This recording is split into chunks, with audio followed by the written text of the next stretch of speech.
Yo, what? Oh, this is slow.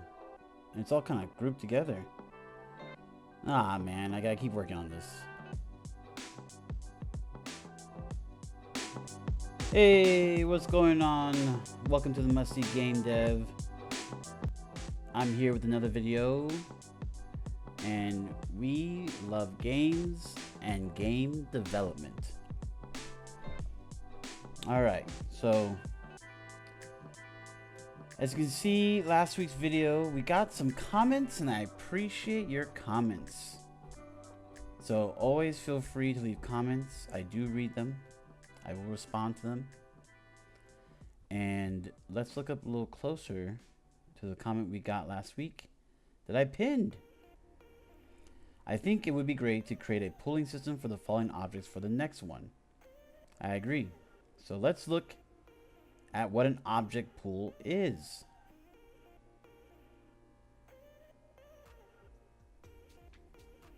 So I'm here on the gameprogrammingpatterns.com website. I definitely recommend it.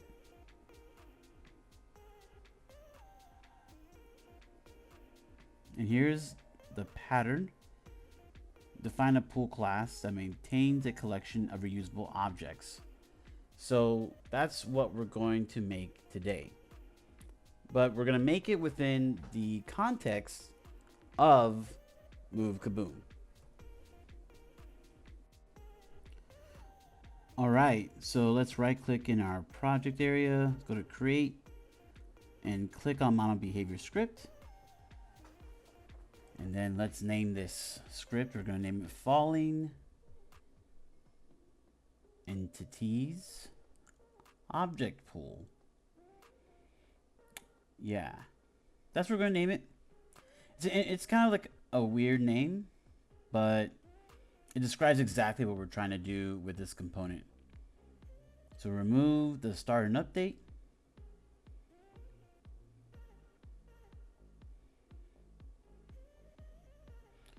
I'm going to bring in a using system.collections. I think this is going to have to change just to make sure, because we're going to bring in a list.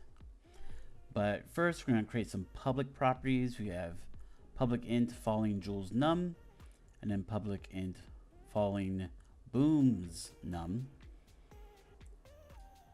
And then we're going to fast forward here a little bit and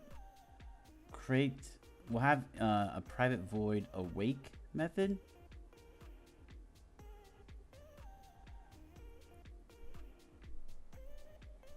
And then we did also define some serialized fields.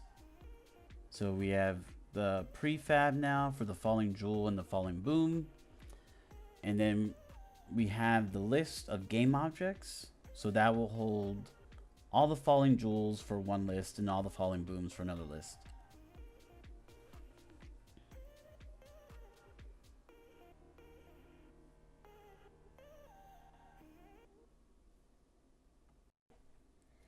Okay, so then we fast forward here, and in the void awake method, we have 2 for loops, and yes, that will kind of increase the time spent in the awake method, but at least it's a one-time thing.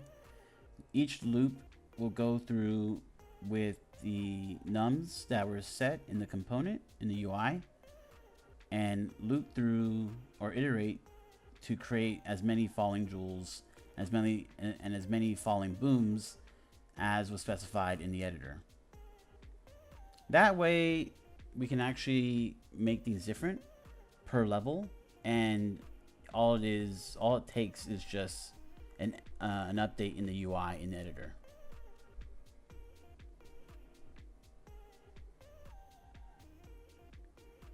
Then we're going to create a private method, vector3, and then generate entity start position. All right, so to implement this private method, we'll need a vector3, and we'll have the generated position variable, So we'll just first save it as the base position, and then we'll just modify. And in this case, we just want to really modify the X value.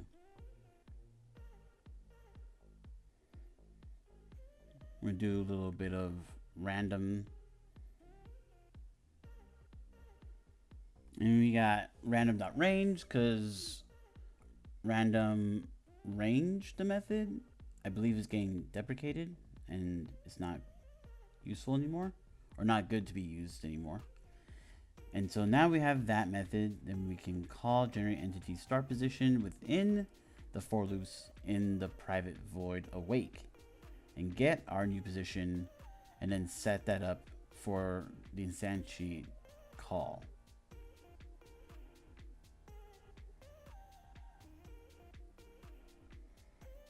Awesome.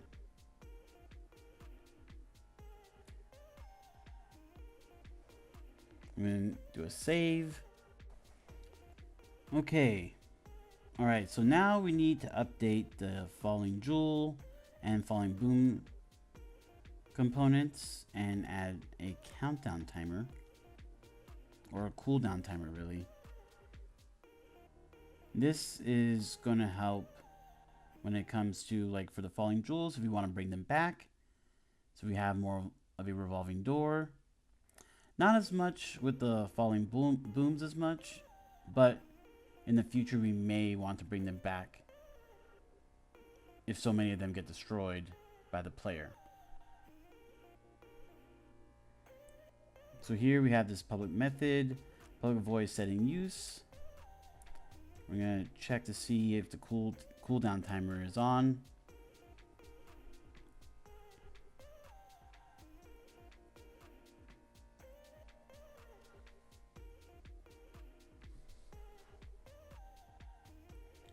Okay, and then in the update method,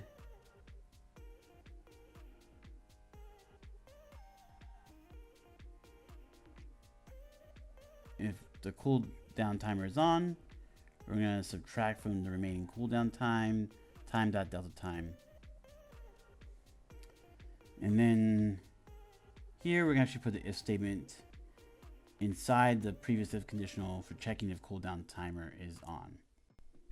All right, so let's save and play test.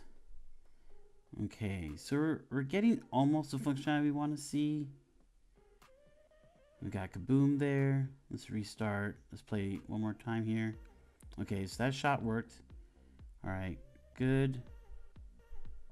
And we're getting kaboomed again.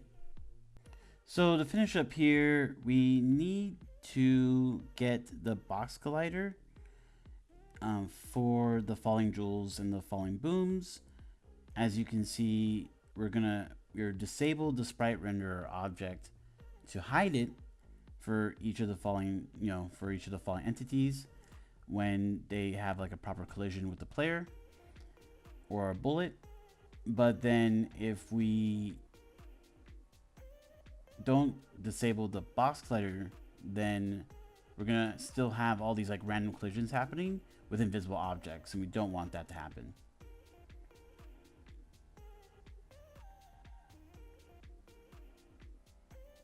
So here in onTrigger enter 2D,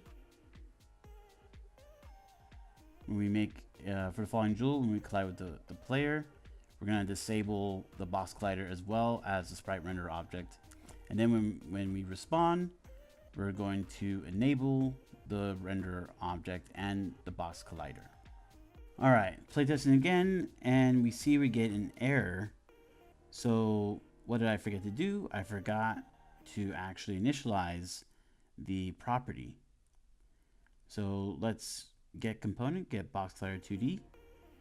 And of course, make sure if you're following along, this is a box collider 2D and not a box collider. Now we enabled it. When we catch falling jewel, we don't get the error and we don't collide with invisible objects. And that looks pretty fun. That looks really good. Let's play again. We're destroying these. The falling booms, we're collecting the falling jewels. Awesome. The falling jewels are colliding perfectly, and that's all coming from the object pool. And so the benefit we get from this is the fact that we don't have to create a whole bunch of different objects and edit all them differently for each level. Yeah, you just have one single component, which will be your object pool, and it can manage all the entities that you need for the level, as far as your enemies and your drops for the player. And so that's very convenient and helps to boost productivity when creating new levels. Anyways, so that's the end of the video. Thanks for watching. If you have any feedback, please leave it in the comments or join the Discord and post in the Discord server. Until then, until the next video, continue to stay musty.